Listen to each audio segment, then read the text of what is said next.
Hello' everyone. দুদিন হ'ল এটা নিউজ পাই আছোঁ ৰাজেশ এক্সপৰ্টৰ ওপৰত। যিসকলে বিনিয়োগৰ লগত জড়িত তেওঁলোকে সেইটো গম পাইছেই।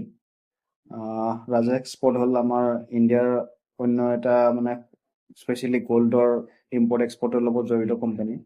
এতিয়া ৰাজেশ এক্সপৰ্টৰ লগত পোৱা নিউজটো হ'ল ৰাজেশ এক্সপৰ্টত মানে যোৱা 5 বছৰ 2021 পৰা বেলেঞ্চ শ্বীট মেনিপুলেট কৰি আহিছে।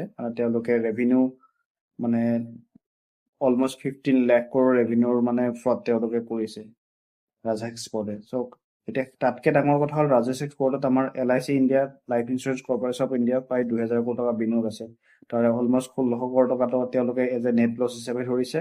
আৰু এতিয়াও আজিৰ ডেটত প্ৰায় 10.80% ষ্টেক আছে ৰাজেশ এক্সপৰ্টত। তাৰ এতিয়া আজিৰ ডেটৰ ভেলুৱেশ্যন প্ৰায় অলমষ্ট 347-48 কৰোৰ মান হ'ব।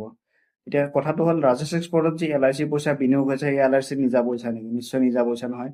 আমাৰ নিচিনা সাধাৰণ মানুহৰ LIC থকা পলিচিৰ পইচাই তেওঁলোকে বিনিয়োগ কৰিছে। এতিয়া সাধাৰণ মানুহৰ পলিচিৰ পইচা তেওঁলোকৰ গ'ল আহিল মানে আমাৰ কি লছ হ'ব? চাওক, এতিয়া LIC সেইটো পইচা জাষ্টিফাই কেনেকৈ কৰিব? তেওঁলোকে এতিয়া ক'ব 2000 কোটি টকা তেওঁলোকৰ কাৰণে একো নহয়, কিন্তু তাৰ ইম্পেক্টটো আহিব আমাৰ LIC পলিচিৰ ওপৰত। যিবিলাক আমাৰ এণ্ডমেণ্ট প্লেন থাকে, যিবিলাকত কাৰেণ্টেড ৰিটাৰ্ণ নাথাকে, সেইবিলাক পলিচিত আমাৰ বোনাছ দিয়া হয়। এতিয়া বোনাছ যদি 7% 8% দিব লাগিছে, এতিয়া 2-1% কমি যাব। কথাটো তেনেকুৱা, মানে প্ৰভাৱটো তেনেকৈ পৰিব, আপুনি ডাইৰেক্ট ইম্পেক্ট গম নাপায়।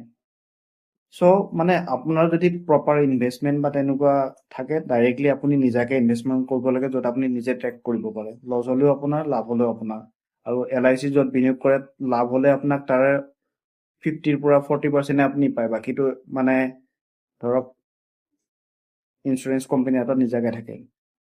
যদি কোনোবা এটা ক্ষেত্ৰত 12-13% ৰিটাৰ্ণ, আপুনি 6-7% বছৰত ৰিটাৰ্ণ পায়, মানে এজ এ IRR যদি কেলকুলেট কৰোঁ।